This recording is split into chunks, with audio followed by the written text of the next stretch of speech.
Now let's start with UPPCS CSAT paper 2024 question number 26। 25 question हमने देख लिए थे हिंदी के। अब इंग्लिश का सेक्शन देखते हैं। Now find out the synonym for the italicised word he was filled with remorse for the action. Remorse का सिनोनिम देखना है। अब देखिए इसमें दो रिलेटेड सिनोनिम है, रिग्रेट और रिपेंटेंस, लेकिन इसमें थोड़ा सा डिफरेंस होता है। रिग्रेट मतलब होता है कि आपको किए पे पछतावा है, और रिपेंटेंस होता है कि पछतावा है प्लस आप उसको सुधारना चाहते हैं। तो रिमोर्स का सिनोनिम यहाँ पे रिपेंटेंस होगा, रिग्रेट नहीं होगा। Now next question, question number 27, which of the following is the correct passive form of the following? Who has cut the tree. इसका पैसिव फॉर्म हमें बताना है, तो इसका पैसिव होगा by whom has the tree been cut. Question number 28, direct speech indirect speech में convert करना है हमें। I said to him how do you know this. इसका इनडायरेक्ट फॉर्म क्या होगा? आई आस्क्ड हिम, ये क्वेश्चन है तो आई आस्क्ड हिम, ये वाला तो गलत हो गया। I asked him how he knew that. So correct answer is C. Now question number 29, choose the correct option. Idiom का मीनिंग बताना है। टू एंड इन स्मोक, तो टू एंड इन स्मोक का मतलब होता है to have no result to come to nothing. मतलब जैसे कोई चीज़ स्मोक में एंड हो गई कि मतलब इसका कोई रिजल्ट ही नहीं हुआ, लास्ट में सब धुआं धुआं हो गया, इस तरीके से। तो answer is A. Now question number 30, फिर से ये ईडियम का मतलब बताने हैं। ब्लो वंस ओन हॉर्न, इस ईडियम का मतलब क्या होता है? इसका होता है to boast about oneself, अपने बारे में बड़ी बड़ी तारीफ़ें करना। Question number 31, fill in the blanks. Dash one of the boys was in the playground. अब इसमें एक एक आप पुट करके देख लो। Either one of the boys नहीं, all one of the boys ये तो बिल्कुल नहीं, every one of the boys नहीं, neither one of the boys was in the playground. A is the correct answer. 32, find the correct sentence. अब इसमें भी आप देख लीजिए, the correct sentence is D, he is too rich to starve. वो भूखे रहने नहीं रह सकता, वो बहुत ज़्यादा रिच है कि वो भूखा रहे, इस हिसाब से। क्वेश्चन नंबर 33, इसमें एंटोनिम विलोम शब्द बताना है ग्लूमी का। ग्लूमी मतलब होता है सैड, बुझा हुआ, तो इसका विलोम क्या होगा? चीयरफुल, जो एकदम खुश है।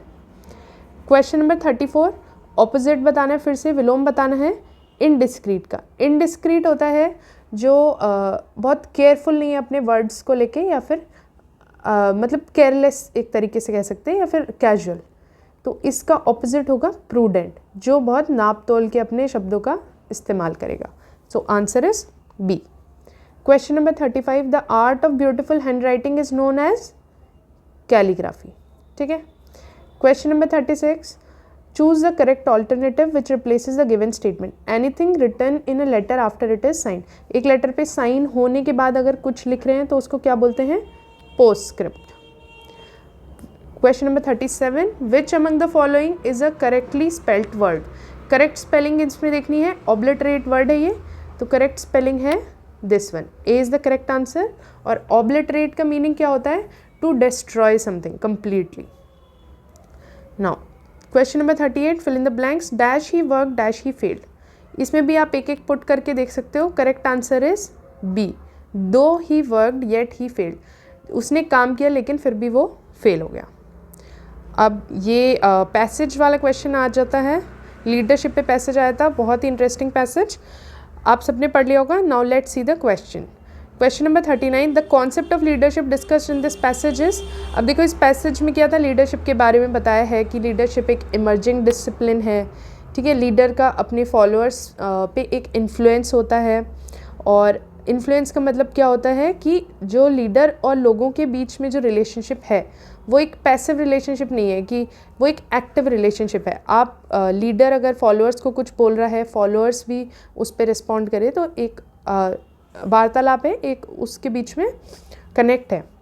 However, this part of definition is that influence is multi-direction. Multi-directional influence है, लीडर फॉलोअर्स को इफेक्ट करता है, फॉलोअर्स लीडर को इफेक्ट करते हैं अपनी बातों से। Leadership is something a leader does to a follower. दोनों डायरेक्शन में इसका इफेक्ट होता है लीडरशिप का। ठीक है, ज़्यादातर ऑर्गेनाइजेशंस में, in most organisations, superiors influence subordinates, but subordinates influence superiors as well. वही बात है, दोनों एक दूसरे को इन्फ्लुएंस करते हैं, the people involve in the relationship want real and important changes.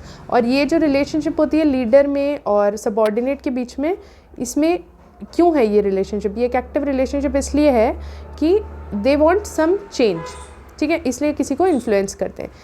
Leadership involves creating change not maintaining what normally happens, इसीलिए लीडरशिप होती है।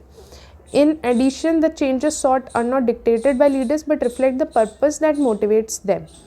तो लीडरशिप इसलिए होती है कि आप एक चेंज लाओ, अपने फॉलोअर्स को इम्पैक्ट करो, उनको मोटिवेट करो, ना कि उनके ऊपर थोपो, ठीक है। डिक्टेटरशिप नहीं, वरना वो डिक्टेटरशिप हो जाएगी, ये लीडरशिप है। An important aspect of leadership is influencing others to come together around a common vision.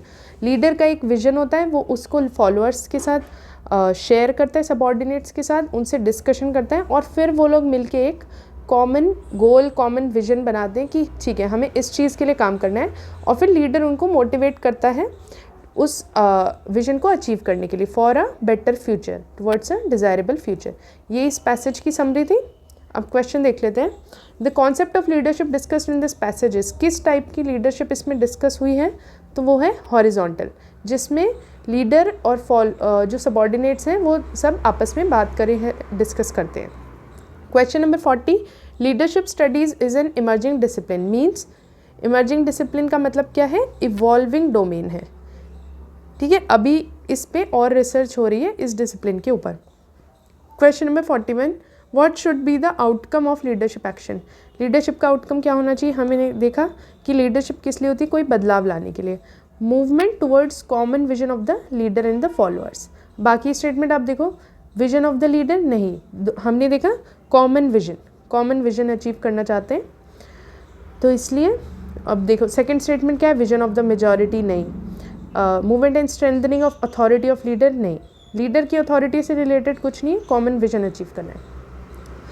Question number 42, find the synonym of the word traditions. Traditions का पर्यायवाची जो इस पैसेज में है वो है लोर। यहाँ देखिए आप, ये लोर। 43, what is the main theme of this passage. इस पैसेज का मेन थीम क्या है? Explanation of leadership construct. Leadership क्या है उसको इस पैसेज में एक्सप्लेन किया गया है। Question number 44, fill in the blanks. We dash ourselves to the circumstances. हम अपने सर्कमस्टांसेस के हिसाब से अपने आप को क्या करते हैं? अडेप्ट करते हैं, ठीक है। अडॉप्ट नहीं करते हैं और ये अडेप्ट नहीं करते। अडेप्ट मतलब होता है निपुण, किसी काम में निपुण होना।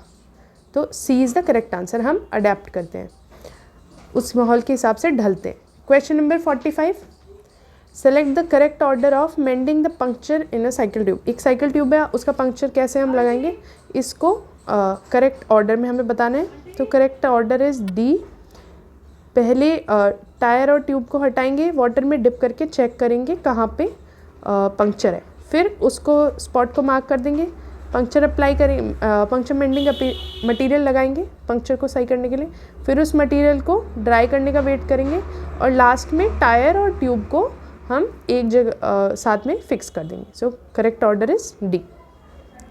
Now question number 46, which of the following is an example of mediated communication. Mediated communication मतलब जो कम्युनिकेशन आमने सामने नहीं हो रहा है, जिसमें किसी मीडियम का यूज़ है, जैसे टेलीफोन का यूज़ हो सकता है, टीवी का हो सकता है, रेडियो का हो सकता है।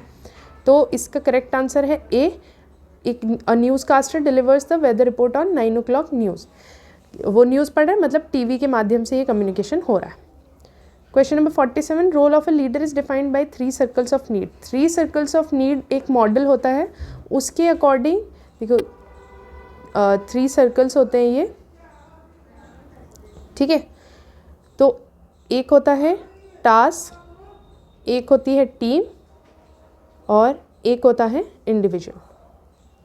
इन तीनों को मिला के ही ये चलना होता है लीडर को। लीडर को टास्क भी ध्यान में रखना होता है, टीम को जोड़ के रखना होता है, और एक इंडिविजुअल की नीड्स या उसकी कैपेबिलिटीज़ को समझ के टास्क असाइन करने होते हैं ताकि वो कंप्लीट टास्क पूरा हो पाए। So task, team and individual. 147 is the correct answer, B.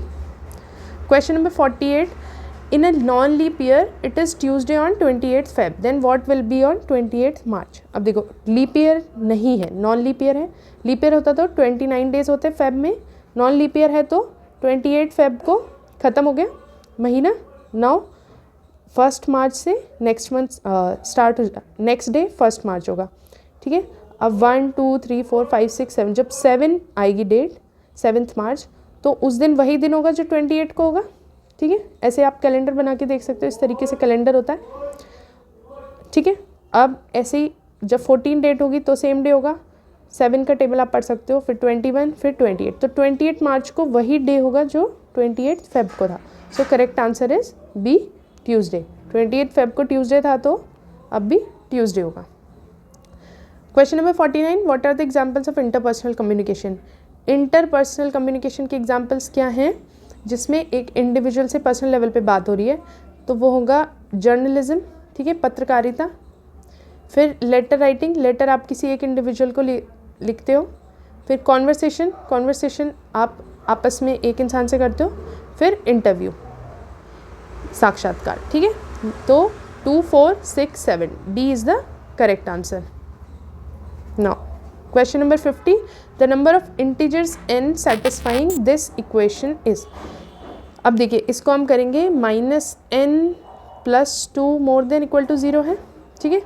यानी कि n को इधर ले आए अगर, तो 2 इज़ > n, यानी कि n 2 या 2 से छोटा है इसके अकॉर्डिंग, ठीक है। अब इसके अकॉर्डिंग क्या है, 2n > 4 के अकॉर्डिंग दोनों को 2 से डिवाइड करेंगे, तो इधर 2 से डिवाइड करेंगे क्या हो जाएगा n, और इधर हो जाएगा 2, यानी कि n 2 या 2 से बड़ा है, और फर्स्ट इक्वेशन के अकॉर्डिंग n 2 या 2 से छोटा है। तो जो चीज़ दोनों को सेटिस्फाई कर रही है वो, यानी कि n 2 के बराबर हो, तभी ये दोनों बातें सेटिस्फाई होगी। कि तो n की एक ही वैल्यू आई 2, तो यानी कि number of integers n satisfying this is. कितने इंटीजर ऐसे हमें मिले, सिर्फ एक इंटीजर 2, सिर्फ n 2 होगा तभी ये दोनों इक्वेशन सेटिस्फाई हो सकती। सो answer is A1। Okay, thank you so much. Next question हम नेक्स्ट क्वेश्चन आगे देखते हैं। थैंक्स।